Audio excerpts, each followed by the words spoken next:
This data visualization maps out a massive imbalance in the tech sector. Nvidia currently controls over 80% of the AI accelerator market, yet 43 private U.S. startups have recently raised a combined $17.7 billion in venture capital to challenge that position. These challengers are well-funded, but they are avoiding the saturated training market to focus almost exclusively on inference. To understand exactly why, we have to separate these workloads. Training a model requires massive parallel data ingestion. You are feeding billions of parameters through thousands of processors over a span of weeks or even months. Inference is generating a single response for a user once the model is built. It requires low latency, highly predictable execution of individual requests in real time. GPUs were originally designed to render complex graphics, which made them the ideal architecture for the parallel processing required to train models. However, for running inference in a live production environment, that same architecture is highly inefficient. For companies deploying AI in the cloud, this hardware inefficiency translates directly into bloated operating costs and severe computational bottlenecks. Because the daily volume of user requests is scaling much faster than the models being trained, the inference market is becoming the most lucrative target for hardware startups. To capture that revenue, they are exploiting a specific physical flaw in Nvidia's hardware. This architectural diagram shows the physical layout of a standard GPU. You have the processing logic, the compute cores, on one side, and the high bandwidth memory modules on the other. They are physically separated by an interconnect gap. That tiny physical gap creates a hardware constraint known as the memory wall. This is the point where the speed of a processor outpaces the speed at which data can be transferred to it. During an inference workload, a GPU must constantly shuttle large model weights from the off-chip memory into the compute cores to generate tokens. While those weights are in transit, the compute cores are starved for data and forced to sit completely idle. Scale this up to a massive server cluster, and the chip spends more time and power moving data than performing actual mathematical operations. This data movement bottleneck is the precise physical vulnerability that these 43 hardware startups are attacking. Software engineers optimizing cloud deployments often assume their bottlenecks are compute-bound. In reality, the physics of AI inference dictates that they are entirely memory-bound. To break the memory wall, hardware challengers are employing severe architectural deviations. The first strategy, spearheaded by startups like Grok, involves deleting the slow off-chip DRAM from the equation entirely. Looking at the modified chip layout, Grok relies exclusively on on-chip SRAM. It holds less total data, but drastically reduces the physical distance it travels. The chip creates a deterministic, streaming data flow with zero memory bottlenecks, enabling their sub-second generation speeds. The second approach, taken by Cerebras, targets the network interconnects between individual chips.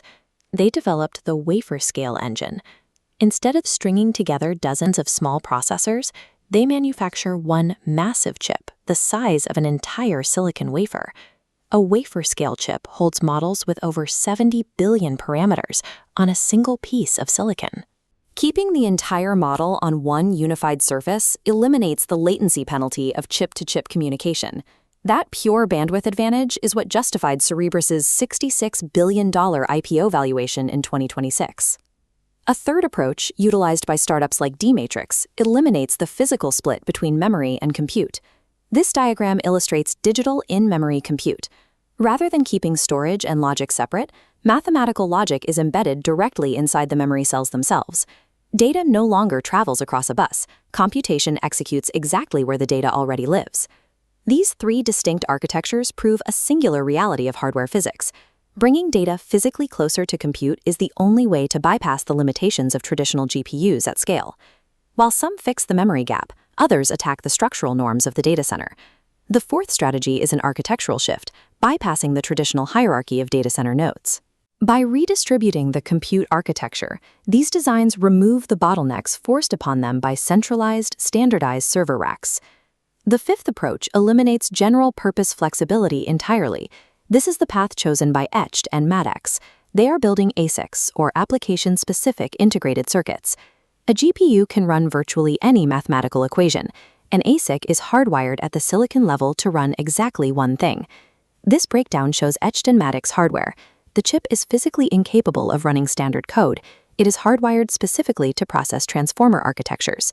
By stripping out every piece of silicon not strictly required for LLM inference, they achieve brutal efficiency, maximizing performance for that workload. Finally, the sixth approach attacks the manufacturing supply chain, specifically the $400 million EUV lithography machines required to print advanced chips, a bottleneck tackled by Substrate.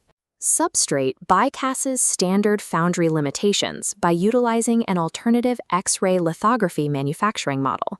This radically lowers the physical cost and the barrier to entry required to produce custom silicon.